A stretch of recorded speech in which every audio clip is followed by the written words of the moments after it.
We just learned about the ideal gas law, PV equals nRT. I'm going to show you a trick that I use with the ideal gas law to get me to any of the individual laws without having to memorize them. So we know from the ideal gas law that PV equals nRT. Well, we can set it to a number of conditions, P1 times V1 times N equals N1 times R times T1. R is a constant, so I don't have different conditions. In this case, 1 is indicating I have some set of conditions. Maybe they're my initial conditions.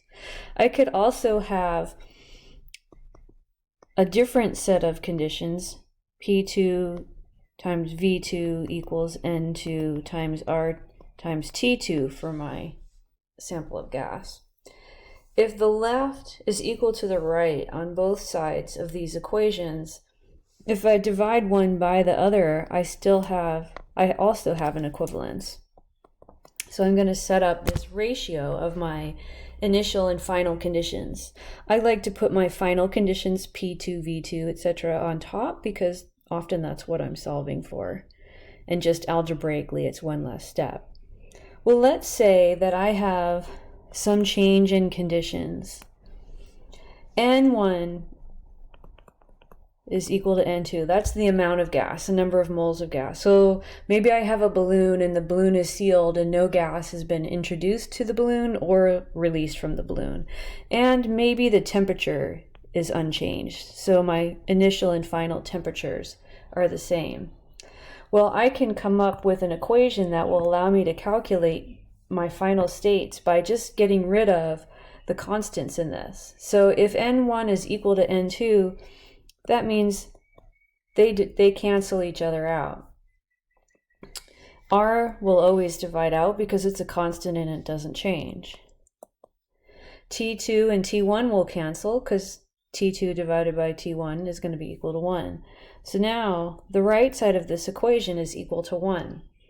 And if I rearrange algebraically, what I'm left with, I could move P1, V1 over to the right side of the equation, and I have P2, V2 is equal to P1 times V1, and this is Boyle's law.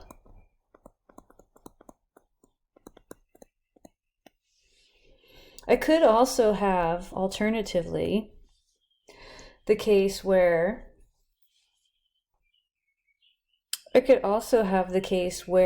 again, there's no change in the quantity of gas, so N1 is equal to N2.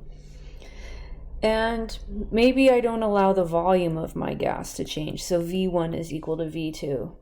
Again, I can start with this same ratio of the ideal gas laws and divide out what is constant. If V1 is equal to V2, then they cancel each other in this equation. N1 is equal to N2 and the R's divide out. What I'm left with is P2 over P1 is equal to T2 over T1.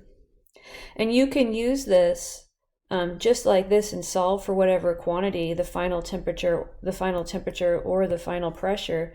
This is actually a rearrangement of Gay-Lussac's law. With some algebra, I can show it in the form that you are used to seeing it on the previous slide.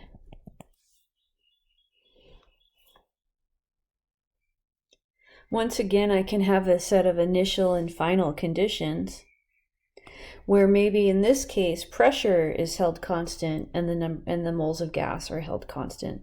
So P1, if it's constant, P1 is equal to P2 and N1 is equal to N2. So I start with my same ratio of the ideal gas laws and I divide out the things that are unchanged. And what I am left with is V2 over V1 is equal to T2 over T1.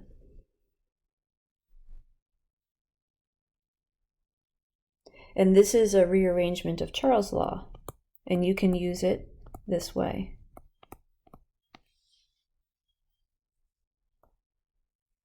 Okay, finally, I'll demonstrate how you can use this to get one of Avogadro's laws. So imagine you have, you hold V1 equal to V2 and T1 is equal to T2. Maybe that you have a balloon and,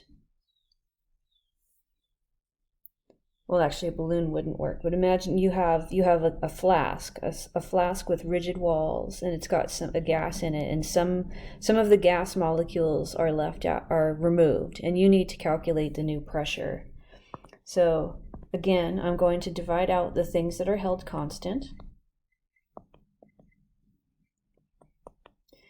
And what I'm left with is P2 over P1 is equal to N2 over N1. And this is a rearrangement of Avogadro's law.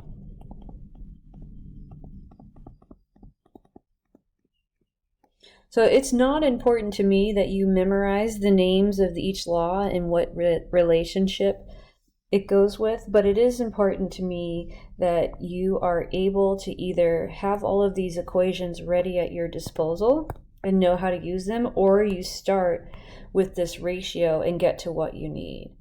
And you just read the question and you see what things are constant and what things are varied, and it will always get you to one of these solutions.